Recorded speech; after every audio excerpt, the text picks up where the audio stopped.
Assalamualaikum warahmatullahi wabarakatuh. Di video kali ini saya akan membahas tentang analisis kation dan anion. Sebelum kita masuk ke analisis anion dan kation, kita harus tahu dulu tentang analisis kualitatif. Analisis kualitatif adalah suatu proses mendeteksi kebenaran suatu unsur kimia dalam cuplikan yang tidak diketahui. Metode analisis kualitatif menggunakan beberapa pereaksi, di antaranya pereaksi golongan dan pereaksi spesifik. Kedua pereaksi ini dilakukan untuk mengetahui jenis anion atau kation dalam suatu larutan. Kation adalah ion yang bermuatan positif, sedangkan anion ion yang bermuatan negatif. Ion satu dengan yang lainnya dapat dibedakan karena setiap ion mempunyai reaksi kimia spesifik. Kation dan anion merupakan penyusun suatu senyawa, sehingga untuk menentukan jenis zat atau senyawa tunggal secara sederhana dapat dilakukan dengan menganalisis jenis kation dan anion yang dikandungnya. Untuk tujuan analisis kualitatif sistematik, kation-kation diklasifikasikan dalam 5 golongan berdasarkan sifat-sifat kation itu terhadap beberapa reagensia. Reagensia golongan yang dapat dipakai untuk klasifikasi kation yang paling umum itu ada 4. Yang pertama ada asam klorida, yang kedua hidrogen sulfida, yang ketiga ada amonium sulfida, dan yang keempat ada amonium karbonat. Klasifikasi kation yang paling umum didasarkan atas perbedaan kelarutan dari klorida, sulfida, dan karbonat dari kation tersebut. Dibedakan adanya endapan atau tidak. Selanjutnya kita masuk ke kation golongan 1. Kation golongan 1 adalah kation yang membentuk endapan bila larutannya direaksikan dengan HCl encer. Endapan tersebut adalah PbCl2, Hg2Cl2, dan AgCl yang semuanya mengendap berwarna putih. Kation-kation golongan 1 adalah Ag+, Hg+, dan Pb2+. Reaksi pada golongan 1 itu ada HCl encer, sedangkan reaksi golongannya itu ada endapan putih dari PbCl2, Hg2Cl2, dan AgCl2. Ini adalah skema pemisahan kation golongan 1 dengan kation golongan yang lain, di mana larutan sampel kation itu dicampurkan dengan HCl 6 molar atau HCl encer. Kemudian golongan 1 akan membentuk endapan berwarna putih, sedangkan kation golongan 2 dan sampai golongan 4 itu akan larut. Kita lanjut ke kation golongan 2. Kation golongan 2 itu tidak bereaksi dengan HCl, tetapi membentuk endapan dengan H2S dalam suasana asam encer. Bereaksi pada golongan ini itu ada H2S yang membentuk endapan garam sulfida. Kation golongan 2 dibagi menjadi 2 subgolongan berdasarkan kelautan endapan sulfida terhadap amonium polisulfida. Golongan 2A itu adalah golongan tembaga, di mana kationnya itu ada Hg2+, Cu2+, Bi3+, Cd2+, dan Pb3+. Sedangkan golongan 3 atau dikenal dengan golongan arsenik itu ada As3+, As5+, Sb3+, Sb5+, Sn2+, dan Sn4+. Sulfida dari subgolongan 2A tidak dapat larut dalam amonium polisulfida, sedangkan pada subgolongan 2B dapat larut. Sulfida golongan 2 memiliki Ksp yang sangat kecil, oleh sebab itu konsentrasi ion sulfida harus dijaga relatif rendah agar menghindarkan pengendapan dari sulfida-sulfida yang diharapkan tetap larut, yaitu golongan 3 dan atau 4. Ini ada skema pemisahan kation golongan 2 dari golongan 3 dan golongan 4, di mana kation pada sampel yang sudah diketahui itu direaksikan dengan gas H2S.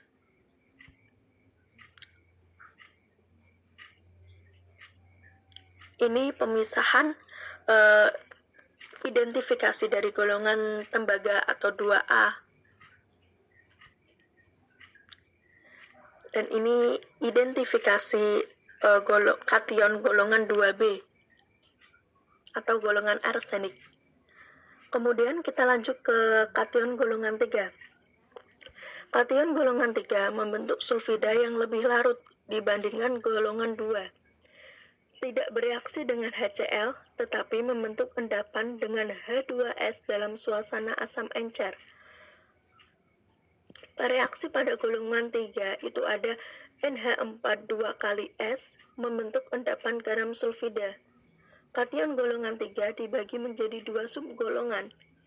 Yang pertama ada golongan bersih, yaitu golongan 3A, di mana kationnya ada Fe2+, Fe3+, Al3+, dan Cr3+. Kemudian golongan 3B itu ada golongan zinc, kationnya itu ada Ni2+, CO2+, Mn2+, dan Zn2+.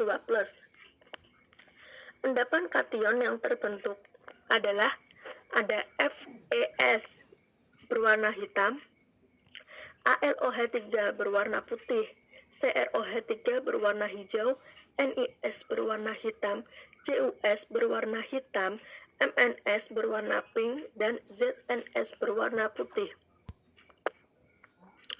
Berikut ini adalah skema dari identifikasi kation golongan 3A atau golongan besi.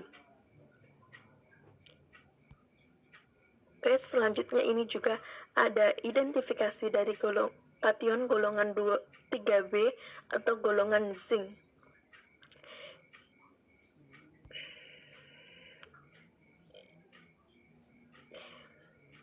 Selanjutnya kita masuk ke kation golongan 4. Kation golongan 4 tidak dapat diendapkan langsung dari filtrat yang telah diperoleh pengendapan golongan 3B karena ia mengandung garam-garam amonium dalam konsentrasi yang terlalu tinggi. Ini perlu dipertahankan sewaktu kation golongan 3A diendapkan untuk mencegah pengendapan magnesium hidroksida bersama golongan ini.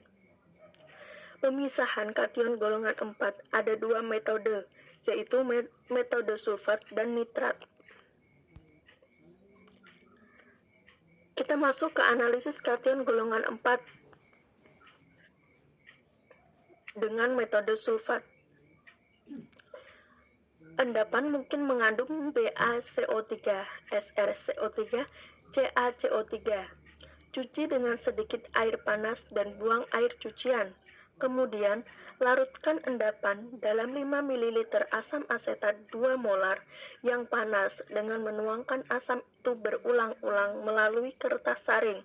Uji 1 ml terhadap barium dengan menambahkan larutan K2CrO4 setetes demi tetes kepada larutan yang hampir mendidih. Nanti akan terdapat endapan yang berwarna kuning, menunjukkan bahwa Ba itu ada. Panaskan sisa larutan sampai hampir mendidih dan tambahkan larutan K2CrO4 dengan sedikit berlebih sampai larutan berwarna kuning dan pengendapan telah sempurna. Saring dan cuci endapan dengan sedikit air panas. Filtrat yang panas dan air cucian dijadikan basah dengan larutan NH3 dan tambahkan larutan NH4 2 kali CO3 berlebih atau lebih baik lagi Na2CO3 padat. Kemudian endapan putih itu menunjukkan adanya SrCO3 atau CaCO3. Cuci endapan dengan air panas dan larutkan dalam 4 ml asam asetat 2 molar panas. Didihkan untuk menghilangkan CO2 yang berlebih.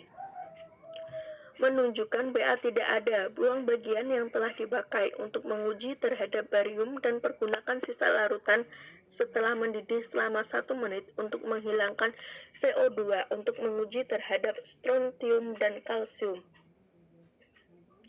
Kemudian pemisahan kation golongan 4 dengan metode nitrat. Pada metode ini, sampel endapan yang diduga mengandung BaCO3, SrCO3, CaCO3 cuci dengan sedikit air panas dan buang air cucian. Larutkan endapan dengan 5 ml asam asetat 2 molar yang panas dengan menuangkan asam itu berulang-ulang melalui kertas saring.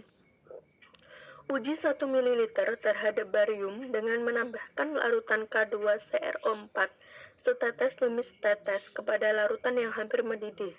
Terdapat endapan kuning menunjukkan bahwa BA itu ada.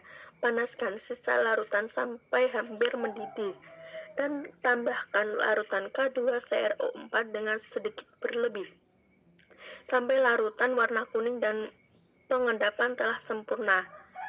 Saring dan cuci endapan C dengan larutan air panas, filter yang panas dan air cucian.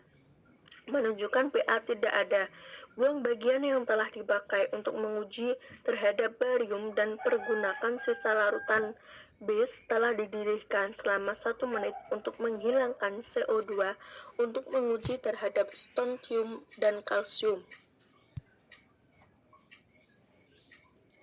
Nah, sekarang kita masuk ke kation golongan 5.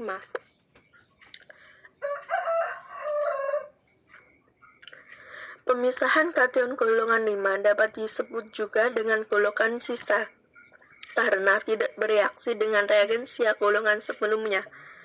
Kation-kation pada golongan 5 itu ada Mg2+, Na+, K+, dan NH4+. Dapat diidentifikasi satu persatu tanpa pemisahan pendahuluan. Pemisahan parsial Mg diikuti dengan uji terhadap K dan Na. Identifikasi kation golongan 5.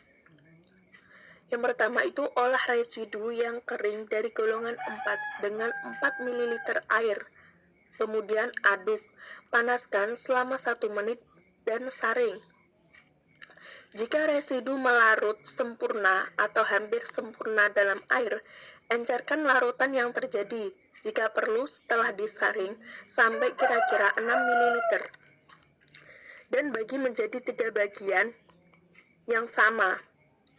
Yang pertama itu pakai bagian pertama untuk menguji terhadap Mg dengan larutan oksina yang telah disiapkan. Pastikan Mg dengan memberlakukan uji magneson kepada 3-4 tetes larutan dan 3 uji terhadap Na dan K. Itu tadi adalah identifikasi kation golongan 5. Sekarang kita masuk ke analisis anion. Anion merupakan ion yang bermuatan negatif. Dalam identifikasi atau analisa anion dikenal adanya analisa pendahuluan yang meliputi analisa kering dan analisa basah. Analisa kering itu meliputi pemeriksaan organoleptis yaitu warna, bau, rasa, dan pemanasan. Sedangkan analisa basah adalah analisa dengan melarutkan zat-zat dalam larutan. Analisa basah meliputi pemeriksaan kelarutan dalam air, reaksi pengendapan, filtrasi atau penyaringan, dan penyucian endapan. Anion itu dapat dipisahkan dalam golongan-golongan utama tergantung pada kelarutan garam peraknya, garam kalsium atau bariumnya, dan garam zinknya. Umumnya, garam-garam natrium mudah larut dalam garam karbonat dari logam-logam berat sukar larut dalam air. Anion dibagi menjadi 3 golongan. Yang pertama ada golongan sulfat, yang kedua ada golongan halida, dan yang ketiga ada golongan nitrat. Golongan sulfat itu anion yang ada di dalamnya yaitu ada SOO42- SO32-men, PO43-men, CRO42-men, SO42-men, BO2-men, CA32-men, C2O42-men, ASO43-men. Sedangkan golongan halida itu ada Cl-men, Br-men, I-men, S2-men. Sedangkan golongan nitrat itu ada NO3-men, NO2-men, C2H3O2-men. Kemudian bagaimana cara mengidentifikasi anion? Yang pertama, itu cara mengidentifikasi anion golongan sulfat. Golongan anion di atas itu dapat memberikan karakteristiknya dengan metode pengujian masing-masing.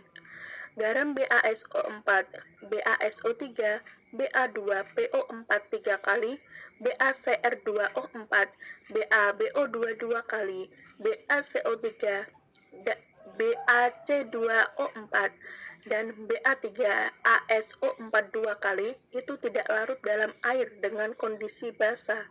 Sedangkan garam barium lainnya akan larut. Hal ini dapat memberi kesimpulan bahwa identifikasi anion golongan sulfat dapat dilakukan dengan penambahan BaCl2. Barium kromat akan menghasilkan endapan berwarna putih, sedangkan garam barium yang mengandung anion golongan sulfat lainnya akan menghasilkan endapan yang berwarna kuning. Yang kedua itu uji identifikasi golongan halida. Apabila uji dengan BaCl2 menghasilkan hasil yang negatif, selanjutnya itu dapat dilakukan dengan cara penambahan asam nitrat dan kemudian ditambahkan perak nitrat. Anion golongan halida akan mengendap sebagai garam perak. AgCl akan mengendap dan memberikan warna putih, endapan AgL akan memberikan warna kuning muda, dan Ag2S akan memberikan warna hitam. Yang ketiga itu adalah identifikasi golongan lainnya. Jika kedua uji di atas menghasilkan hasil yang negatif, kemungkinan zat yang diuji tersebut mengandung anion golongan nitrat. Selanjutnya dapat diperiksa dengan prosedur tersendiri. Setelah golongan anion ditemukan, maka ia dilakukan tes spesifik.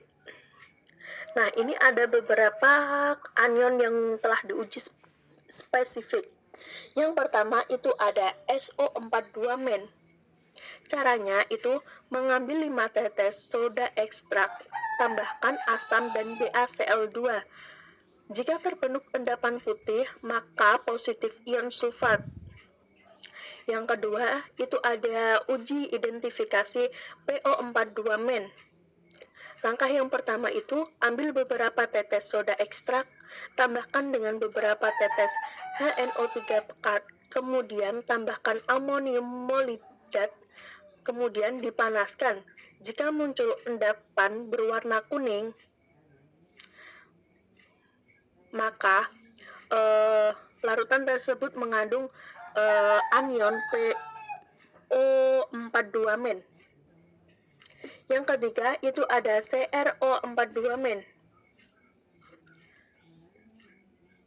Jika warna kuning maka positif kromat, tambahkan pada filtrat PN nitrat. Jika terbentuk endapan kuning maka positif ion kromat. Yang keempat itu ada klorida, bromida, dan iodida. Setelah melakukan uji golongan halida, tambahkan NH4OH. Jika endapan larut, maka positif ion Cl-men atau Br-men, sedangkan jika tetap tidak larut, maka positif ion I-men. Penambahan asam lebih lanjut dapat membentuk endapan putih jika positif Cl-men. Yang kelima itu ada uji spesifik NO3-men. Yang pertama, ambil 5 tetes soda ekstrak, tambahkan 5 tetes asam sulfat pekat. Miringkan tabung uji sehingga membentuk sudut 30 derajat. Kemudian, tambahkan beberapa tetes ferrosulfat melalui dinding tabung secara perlahan-lahan. Jika terbentuk cincin coklat, maka positif ion nitrat. Selanjutnya itu ada uji spesifik dari NO2-men. Uji nitrat dapat dilakukan seperti pada uji spesifik ion nitrat, tetapi asam sulfat pekat diganti dengan asam asetat. Terbentuknya cincin coklat menandakan positif ion nitrit.